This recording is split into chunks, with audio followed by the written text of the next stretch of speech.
Lihat aku teh katanya kayak nenek-nenek gitu. Dimanapun berada.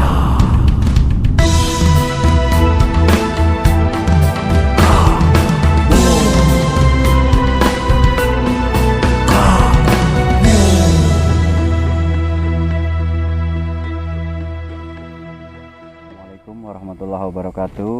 Waalaikumsalam warahmatullahi wabarakatuh. Selamat malam saudara semuanya, para sahabat semuanya, selamat malam. Jumpa lagi kita di malam ini ya. Alhamdulillah masih diberikan kesehatan, masih diberikan bisa melaksanakan aktivitas di hari ini, di siang tadi. Nah, kali ini kita kedatangan tamu ya, sengaja kita undang. Jadi si Teteh ini mengalami kejadian yang cukup menarik, dan selain menarik itu, jadi si Teteh ini punya kejadian yang sama dengan salah satu saudara yang ada di sana. Karena kisah seperti si Teteh ini bukan hanya si Teteh yang mengalami gitu. Selama saya ada di sini ya, bukan si Teteh saja yang pernah mengalami hal seperti itu. Ternyata hal seperti si Teteh ini banyak terjadi di khalayak masyarakat ya. Nah, makanya sengaja kita hadirkan si Teteh untuk berbagi pengalaman dan untuk berbagi ilmu. Nanti mudah-mudahan ada ilmu yang bisa kita petik dari kejadian tersebut, dan bisa ada penjelasan dari saya mungkin bila ada ya. Mudah-mudahan ada ya. Kejadiannya cukup menarik dan cukup membuat pusing dan cukup membuat apa ya Teh? Galau ya. Cukup membuat galau. Tapi saya nggak percaya sebetulnya dengan kisah si Teteh ini. Kenapa nggak percaya? Mungkin saudara juga melihat ya, paras si Teteh ini, parasnya. Coba bisa diperlihatkan. Dengan siapa? Teh, nama? Boleh? Nurlela. Dengan Teteh Nurlela ya. Kalau dari segi paras saya nggak percaya kejadian itu bisa menimpa. Tetapi dengan tentu ada kisah saya dulu ya di PG ya. Di PG ada kisahnya sama. Jadi kisah seperti si Teteh itu banyak yang mengalami ya gitu. Dan ini masih bisa nyambung juga ke kisah atau episode yang pernah ada di episode itu, menerangkan sebuah restoran ya gitu. Nah, pernah ya, ingat nggak? Mudah-mudahan ingat ya. Ada yang pernah mengupas tentang restoran dan kisahnya sama. Yang membedakan adalah itu adalah perusahaan, ini kita adalah manusia. Tapi ada satu benang merah yang tidak jauh gitu ya.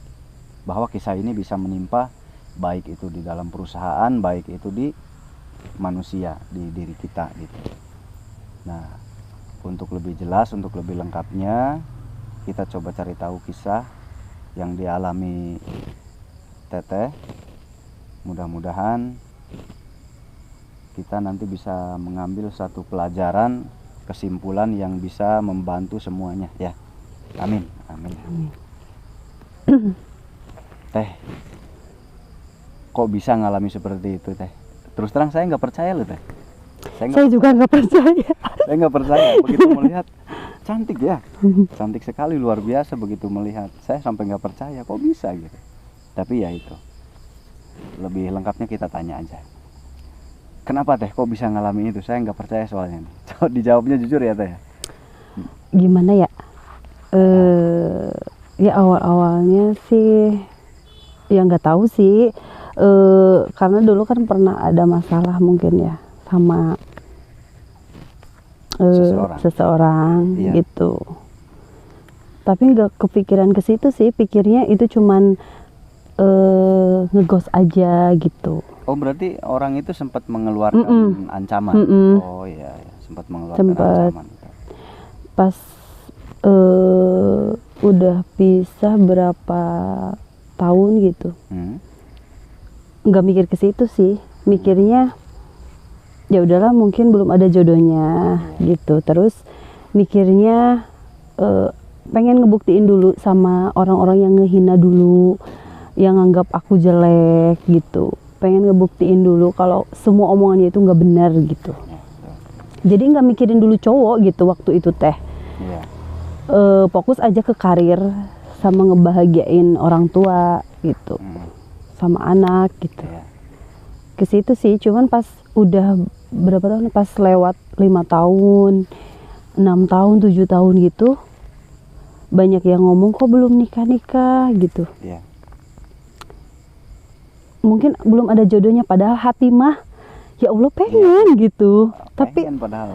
Tapi belum ada yang Iya, cocok, belum ada jodohnya mungkin gitu. Tapi kenapa ya tiap deket sama cowok tuh nggak jadi aja gitu. Iya. Udah rencana mau nikah gagal gitu aja.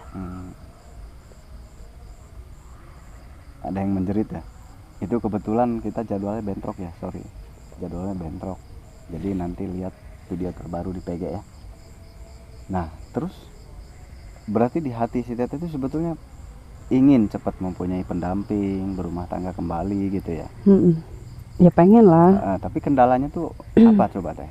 Diceritakan yang detail. Kendalanya apa yang sering terjadi? Nggak tahu, tiap deket sama cowok udah mau nikah nggak jadi, tiap deket sama, pokoknya ada aja halangan sih, nggak jadi aja. Terus pernah sih deket sama cowok udah mau nikah, terus nggak tahu dah lihat aku teh katanya kayak nenek-nenek gitu. Terus dia tuh istighfar, akunya tuh berubah lagi gitu teh, nggak tahu dah, aku mah tinggal lihat ya, maksudnya dia yang lihatnya, cuma lihatnya teh kayak gitu. Oh, jadi dia mengalami sesekali atau sering itu mengalami sekali sih, sekali pernah lihat kayak gitu. Itu lagi ngobrol atau lagi main atau gimana posisi saat dia melihat tiba-tiba kok kayak nenek gitu? Lagi ngobrol biasa. Oh, ngobrol. Saat bertamu ke rumah kali ya. Nah, ini sering terjadi hal seperti itu. Pasangan kita mengatakan kok kamu tua banget sih gitu. Nah, ini sering terjadi kalau yang sering curhat sama saya tuh sering mengatakan hal seperti itu. Nah, berarti betul kan kata saya, banyak yang mengalami hal seperti si Teteh gitu. Tapi si Teteh melihat dia gimana? Biasa aja? Melihat siapa? Melihat si calon itu biasa aja. Cuman dianya yang melihat kita kok begini gitu ya. Terus emang perasaan ke cowok tuh kayak kurang tuh. Kurang gimana ya? Jadi kan normal mah ya, yang normal mah. Kalau lihat yang ganteng atau gimana tuh, gimana gitu ya. Cowok juga gitu kan, kalau lihat yang cantik tuh gimana. Tapi ini mah biasa aja, kalau ada yang gimana, biasa gitu. Jadi rasanya tuh gimana ya, normal sih, cuman adem ya. Enggak gimana gitu. Gitu. Jadi feelingnya nggak ada, jadi biasa seperti kita melihat teman atau apa gitu ya. Jadi biasa aja gitu. Adem. Ada kejadian-kejadian aneh nggak di dalam sehari-hari si Teteh selama ini? Kejadian aneh itu ya apa? Bisa mimpi atau mungkin apalah yang membuat si Teteh takut, barangkali ada nggak? Enggak sih. Enggak ada, cuman lebih ke apa sih? Kayak cepet marah gitu sih. Oh, emosional. Dulunya enggak? Enggak sih, dulunya biasa aja, normal aja gitu. Ya cepet marah sih, namanya juga manusia ya. Cuman ini mah kayak gimana ya, cepet marahnya tuh sensitif banget gitu. Sensitif ya? Iya, maksudnya cepet marahnya tuh berlebihan gitu. Pernah nggak mencoba berusaha ikhtiar, kalau biasa disebut oleh kita ikhtiar ya, atau nyareat lah gitu? Pernah nggak mencoba hal seperti itu untuk berusaha menetralisir? Pernah sih, tapi itu juga nggak sengaja, maksudnya nggak mau berobat ke sini mau ke sini, enggak sih, cuman dulu sering sakit gitu, awal-awalnya sih. Sering sakit juga. Sakitnya gatel-gatel sebadan, itu sebulan 2 bulan dipikir Gatal. alergi biasa atau apa gitu. Tapi pas temen mama ada yang indigo gitu, Ya. bilang katanya ini masih teteh mah cenah ge, kayaknya bajunya tuh disimpan di apa gitu, jadi gatal-gatal gitu. Tapi gatal-gatalnya tuh malam, pas abis maghrib aja, pas abis maghrib sampai subuh gitu. Tapi kalau siang mah enggak, Kalau siang biasa. biasa. Kalau udah mulai masuk maghrib, mulai Gitu. Sebulan 2 bulan dipikir sakit gatal biasa lah gitu. Tapi ke dokter nggak apa-apa kata dokternya tuh. Sampai 7 bulanan lah kalau nggak salah, kurang lebih 7 bulan. berarti kalau obat dikasih dong dari dokter. Dikasih tapi tetap aja, Obatnya dicuekin ya. tetap nggak ngaruh. Iya, obatnya. Obatnya dicuekin. Nggak ngaruh ya. penyakitnya. Heeh. Nah, berarti ini setelah kejadian, setelah ada ancaman itu kan? Iyalah. Sekarang gitu ya. Mm-mm. Nah, ini berarti udah ada hal-hal yang aneh. Ya, itu termasuknya hal-hal aneh. Nah, terus selain gatal-gatal, coba diingat-ingat, ada lagi pasti itu. Ada, pas banyak lah. Iya. Kalau kayak Biasanya gitu soalnya mah. beruntun teh, nggak cuma satu, nggak berhasil di sini, biasanya coba hal yang gitu. lain gitu. Misal pakai ini gagal, nggak nyerah, biasanya ada lagi yang lain, ada lagi yang lain. Itu biasa terjadinya seperti itu, pengalaman saya gitu. Nah, apa teh selain itu berarti? Nah, pas gatal kan udah sembuh ya, karena disuruh ke ke ustadz gitu, ke kiai. Terus kita ngaji bareng gitu, sholawatan gitu, terus udahlah sembuh itu teh. Pas beberapa bulan lagi ke depannya, terus sakitnya tuh perutnya tuh gede gitu. Perut gede kayak hamil 8 bulan gitu teh. Gede gitu, tapi malam aja, kalau siang mah enggak. Oh, kalau kembali kalau sudah gelap mulai Jadi besar. pokoknya malam aja. Kalau siang mah enggak sih, baik-baik aja gitu. Nah, itu kan aneh juga teh. Terus sampai udah berobat ke dokter di Bandung, ya kemana-mana lah, maksudnya berobat sampai ke Prodia, cek semua, Di USG gitu ya. semua dicek di lab semua. Iya, Apa yang menyebabkan perut gede gitu. besar ya. Tapi kata dokternya tidak, nggak apa-apa, Nggak apa-apa ya. nggak ada yang bikin perut gede juga. Kalau mah ya emang punya mah gitu, tapi nggak bikin Nggak ada cairan. kayak busung gitu, enggak gitu. Biasanya kan kalau busung itu ada cairan di dalamnya. Biasanya ada cairan, ya cairan nanah itu. Biasanya itu yang membuat perut besar, atau biasa dibilang liver ya gitu. Tapi ini nggak ada ya? Nggak ada. Itu. Jadi ingat dulu Mas Gondrong Petir ya, bahwa orang, siapa yang pernah ngeliat ya, perutnya tuh gede, pas ditiup kecil lagi, gede lagi, jadi mencolok banget gitu. Cuman nggak sempat ke video ya saat itu. Nah, tapi teteh termasuknya kenanya masih yang ringan teh. Alhamdulillah masih yang ringan. Tapi itu sempat dikeluarin sih. Pernah diajak temen Ya. ikhtiar gitu ya. Iya. Yuk diantar, karena kasihan mungkin ya. Gitu pas apa sih, kayak Dibacain. gitu, terus kayak di telur atau apa gitulah ya. Terus ada apa sih, jarum atau jarum, apa gitu. Relate. Kayak gitu-gitu. Ya bagus. Kok bagus? Ya bagus, berarti keluar penyakitnya ya. Berarti keluar penyakit. Nah gitu, terus pas udah dipecahin telurnya ada itu. Pas mau pulang tuh jangan dulu pulang katanya. Jangan dulu pulang, pas nunggu ternyata ngirim lagi. Di sinilah diginiin. Diambil lagi. Di sini ditahan sama si AA-nya ya. Iya. Nusuk ke sini, ke si AA-nya, nusuk langsung. Itu makanya mau dikirim langsung, terus mau masuknya ke sini atau gimana ya. Oh iya. Itu mah langsung diginiin itu ngirim lagi gitu. Jarumnya langsung ke tangan. Sekarang orangnya masih ada, yang nganternya masih ada gitu. Iya. Nggak percaya sih kayak gitu-gitu, tapi emang ngalamin dan nyaksiin sendiri gitu.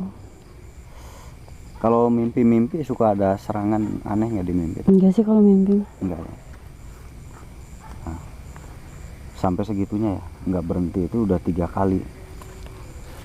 Pertama gatal, kedua Nggak tahu lah, sering mungkin ya. perut, Mm-mm. ketiga benda-benda. Aduh, itu dalam jangka berapa tahun teh? Lama lah. Lama ya. Sekarang aja kan maksudnya sendiri aja udah mau 10 tahun. Wah, 10 tahun lama banget. 9 lah, 9. Berarti masih aman ya, untungnya nggak begitu bertubi-tubi. Ya. Kalau bertubi-tubi mengerikan teh. Itu mengerikan sekali kalau bertubi-tubi, tapi untungnya nggak bertubi-tubi. Nah, keluarga ada yang ngalamin nggak Apa? melihat si teteh ini? Kok dia kayak gimana gitu? Ada yang pernah nyeritain nggak keluarga? Ya keluarga tahu maksudnya. Tentang diri kita. Biasanya kan terkadang suka dilihat sama orang itu, kok si itu kayak gitu ya gitu. Pernah ada tembusan hal-hal seperti itu nggak? Tentang diri kita. Ya kayak apa sih? Ya kayak nggak biasanya aja gitu. Kayak gimana sih? Ya beda aja gitu ngelihatnya teh. Terus si orang-orang juga, kalau yang teman-teman juga kan ada beberapa yang ngerti lah mungkin kayak gitu ya. Iya. Kalau ngelihat tuh kayak ada aneh gitu, ada yang halangin gitu. Kalau jadi bilang itu gini, deket sama cowok manapun nggak bakalan jadi, karena jadi kayak pak keke gini. Misalnya aku nak keke, itu nak enggak, itu nak keke, aku nak enggak gitu. Ya itu karena ada yang halangin itu katanya. Ya. Kita cocok, dianya mundur. Gitu. Dianya cocok, kitanya yang mundur, berubah pikiran. Gitu. Atau kita udah jalan, udah hubungan gitu, Ya. udah mau rencana nikah, tiba-tiba ada aja halangan, gagal, nggak jadi gitu. Oh ya. Dan itu bukan sekali 2 kali ya? Kalau apa sih? Kalau langsung misalnya, saya mau ngobatin, saya mau ini, enggak sih, lebih ke teman-teman yang nyaranin gitu, lebih ke kasihan gitu. Iya. Kasihan, coba berobat, coba ikhtiar tuh nggak ada salahnya. Berdoa mah tetap berdoa sama Allah, cuman ikhtiar juga perlu gitu. Iya. Termasuk Ipan juga kan nyaraninnya gitu. Nah, emang begitu teh. Jadi itu berkaitan dengan aura ya, berkaitan dengan aura diri kita. Nah, mungkin si teteh yang mengalaminya merasa mungkin cuman saya gitu. Terkadang kan kita suka ada pikiran seperti itu ya, bahwa kita yang mengalami hal paling jelek gitu, yang lain enggak gitu. Padahal yang lain juga sama ngontrak. Yang lain juga sama. Jadi yang ngontrak bukan cuman kita, semuanya juga ngontrak. Nah, jadi jangan pernah merasa bahwa mungkin cuman aku aja yang ngalami seberat ini gitu. Tapi itu manusiawi. Namanya manusia pasti berpikirnya, kayaknya cuman saya aja nih yang begini. Itu wajar, manusiawi. Karena memang di setiap cobaan itu berat, nggak mudah ya. Terkadang kita menasehati orang lain terasa ringan, tapi kalau kita ada masalah, galau kita. Kalau kita ada masalah gitu, sama aja. Termasuk saya juga ya. Saya juga galau kalau ada masalah, sama aja. Nah, itu berkaitan dengan aura seseorang. Bisa dari bawaan, atau juga bisa dari buatan orang lain. Kalau bawaan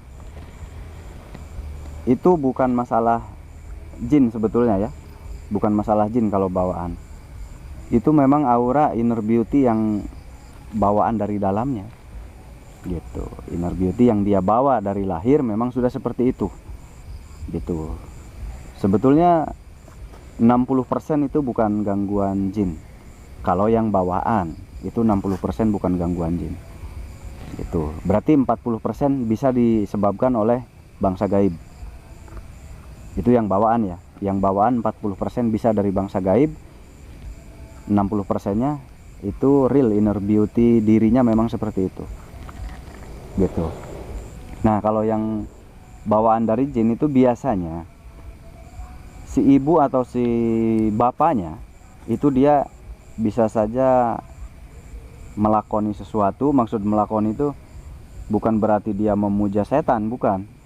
Misalkan dia pernah mengalami ya, dia mengalami misalkan pengalaman dia lewat ke tempat apa gitu, sehingga ada sesuatu yang berbenturan, lalu sesuatu yang berbenturan itu si jin itu entah itu suka entah itu gak suka, mengakibatkan aura si bayi berubah mulai dari dalam kandungan. Nanti ketika lahir ada suatu keanehan-keanehan.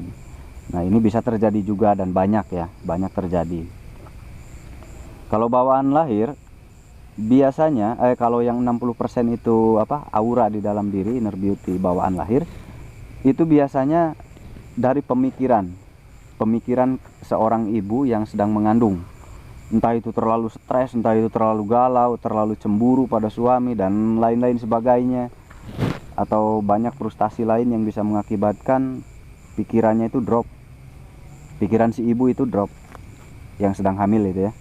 Nah lalu itu bisa berakibat kepada sang anak,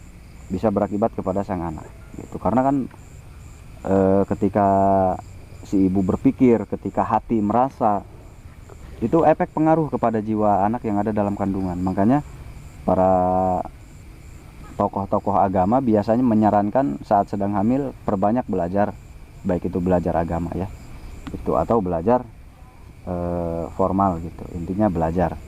Nah itu untuk mempengaruhi sang bayi yang ada dalam tubuh, itu sangat nyambung. Gitu. Kan belajar pusing, beda. Pusing belajar dan pusing galau itu beda pusingnya. Poinnya beda, yang didapat beda. Jadi hormon yang dihasilkan beda. Nah di situ nanti mengakibatkan bawaan lahir itu, ya. Makanya saat lahir positive thinking dan selalu belajar dan belajar. Nah ini kalau yang bawaan inner beauty ya, di inner beauty dalam diri bawaan lahir. Kalau inner beauty kan lebih ke positif. Nah ini sebaliknya malah jadi negatif. Nah yang dikhawatirkan malah jadi negatif. Itu banyak juga. Nah, atau yang dibuat ya, atau yang dibuat. Kalau yang dibuat ya sudah pasti dia memakai ilmu-ilmu untuk menyakiti orang lain, memakai ilmu-ilmu untuk mengganggu orang lain. Itu banyak juga terjadi karena ilmunya juga banyak. Gitu, agar orang itu nggak laku gitu. Biar orang itu jadi bujang tua, jadi perawan tua. Jadi dia tuh ditutupi oleh jin, dan rasanya itu biasanya ditutup. Jadi dia nggak punya rasa ke laki-laki. Bahkan ada yang lebih parah lagi, dia malah menyukai lawan jenis, sesama jenis. Sudah nggak ada feeling ke lawan jenis. Karena apa? Karena terkadang dia itu jadi diberikan kenikmatan melalui mimpi gitu, sehingga dia nggak ada rasa ke laki-laki misalkan. Jadi di dalam mimpi itu sering dikunjungi laki-laki yang gagah tampan, atau sebaliknya dikunjungi wanita yang cantik rupawan. Selalu berhubungan intim di dalam mimpi, sehingga akhirnya merasa dibandingkan dengan manusia nggak ada apa-apanya, sehingga di situ turunlah feeling kepada lawan jenis. Jadi nggak ada rasa ke lawan jenis, ke manusia itu banyak juga terjadi dengan cara seperti itu si jin mempengaruhinya. Atau bisa sebaliknya malah suka dengan sesama jenis. Nah itu si jin merasuk ke pikirannya, bukan hanya mendatangi lewat mimpi, tapi dia merasuk ke pikirannya, mempengaruhi pola pikirnya, sehingga lambat laun dia hilang rasa pada lawan jenis itu. Nah itu lambat laun tapi pasti dia merangkak. Nah biasanya si jin itu bergerak dengan memberi kebosanan, membuat dia bosan, membuat bisikan-bisikan. Nah ada yang bertanya, apakah bisa disembuhkan? Bisa, sangat bisa. Sebetulnya yang seperti itu bisa disembuhkan, karena itu kebiasaan dan ketergantungan menyukai dunia baru. Karena tadinya dia juga menyukai lawan jenis, terus tiba-tiba berubah menyukai yang satu jenis. Berarti dia merubah dong.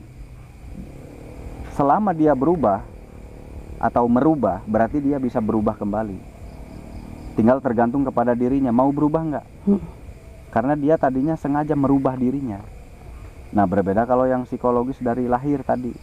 Suka ada kan yang dari lahir memang sudah, kalau wanita tomboy, kalau laki-laki emang udah mulai dari lahir gitu ya. Itu suka ada. Nah kalau itu susah, itu bukan karena jin ya, itu genetik. Tapi bukan turunan juga. Maksudnya itu tadi saat si ibu hamil ini mempengaruhi kepada si anak tadi, sangat mempengaruhi. Nah makanya saat hamil kita harus betul-betul melawat pola pikir dan perasaan gitu. Selain makanan yang bergizi ya, itu banyak mengakibatkan sesuatu. Nah dari pengalaman Simba ini, si Teteh, kita bisa ambil kesimpulan intinya. Ternyata hidup itu memang beresiko ya. Beresiko kenapa? Sebetulnya kita nggak mau mungkin menyakiti seseorang, tapi terkadang karena keadaan, kadang tanpa disengaja, kita menyakiti orang lain, perasaan orang lain. Nah itu resiko dalam kehidupan yang harus kita jalani. Nah untuk menghindarinya, kalau untuk menghindari mungkin sulit, karena di dalam kehidupan itu pasti ada resiko, sekecil apapun. Nah tapi yang kita cari yaitu cara untuk menghindari serangan jin tersebut. Cara untuk menghindarinya ya kita harus belajar doa-doa khusus, amalan-amalan khusus, diamalkan sebelum tidur agar serangan-serangan seperti itu nggak masuk. Karena serangan seperti itu nggak terasa oleh kita, nggak terasa apapun, nggak ada yang kita rasakan. Cuman tiba-tiba kita lambat laun begini gitu Mbak, begini makin kemana ujung-ujungnya nanti kita sadar kalau udah lama gitu. Kok saya udah lama ya? Aduh. Ya gitu, bener. Nah, gitu ya. Nah itu kita sadarnya nanti kalau sudah lama, karena dipengaruhi pola pikir kita.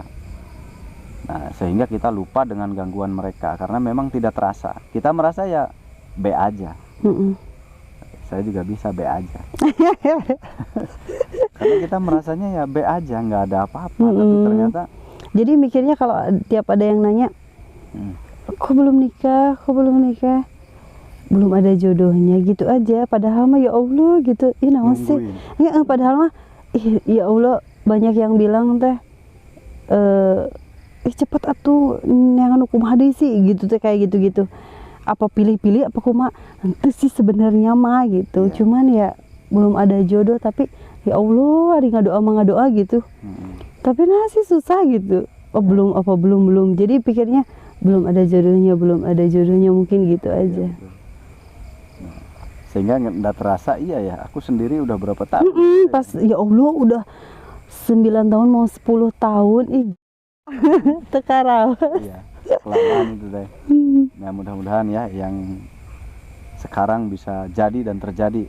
Amin. Ya Allah. Dan terjadi, dikabulkan yang terbaik, dapat yang terbaik, yang sesuai. Amin. Sebetulnya kalau jodoh itu nggak terlalu bisa direncanakan ya. Direncanakan gimana? Kita ingin yang seperti A, B, C, D. Itu sebetulnya kalau jodoh nggak bisa, sulit. Iya. Gitu. Terkadang kita mendapatkannya yang nggak diinginkan. Kita inginnya seperti ini, tiba-tiba terjadi pernikahan, dah jadi. Gitu. Itu di jodoh, sama seperti di rezeki ya, sama juga nggak bisa direncanakan. Tapi bisa diusahakan ya teh. Minimal kan sekarang kita suka dulu, kitanya sudah suka ya udah gitu kan, jadiin aja. Mudah-mudahan terjadi ya teh di tahun ini. Amin. Di tahun ini mudah-mudahan terjadi. Nanti kita kondangan ya. Nanti kita nyepsi.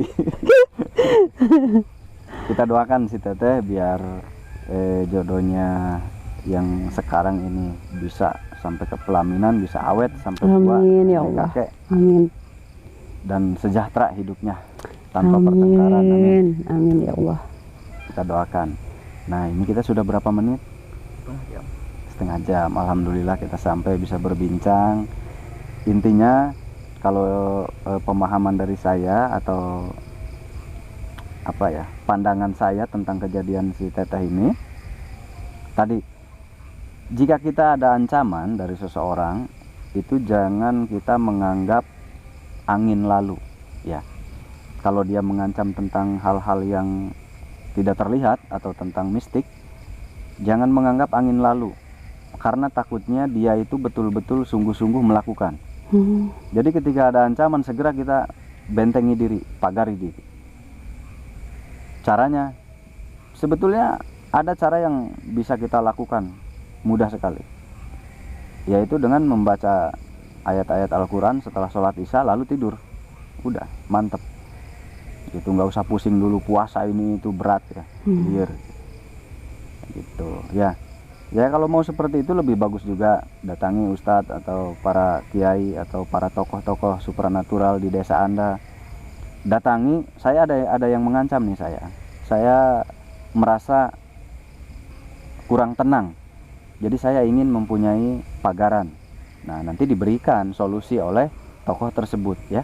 Jangan dianggap angin lalu, takutnya kalau sudah terjadi berlarut-larut, kalau kita istilahnya lagi beruntung ya, kalau kita ketemunya di apes kan nanti beda cerita gitu. Apalagi kalau sudah penyakit yang menyerang, yang datang kan sakit, menyakitkan. Kalau sudah penyakit gitu ya, jodoh juga menyakitkan sih ya teh. Apalagi banyak teman udah 4 kali, si tetehnya belum gitu.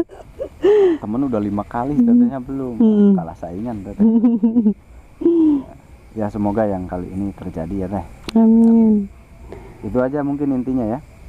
Kalau ada ancaman jangan dianggap angin lalu, segera kita bertindak dan segera memagari diri dengan cara datangi para tokoh di desa Anda atau di kecamatan Anda, intinya di wilayah Anda yang terdekat. Segera konsultasi, pagari diri agar tidak terjadi hal-hal yang lebih dalam, yang lebih nggak enak lagi ya. Itu aja mungkin teh. Terima kasih ya.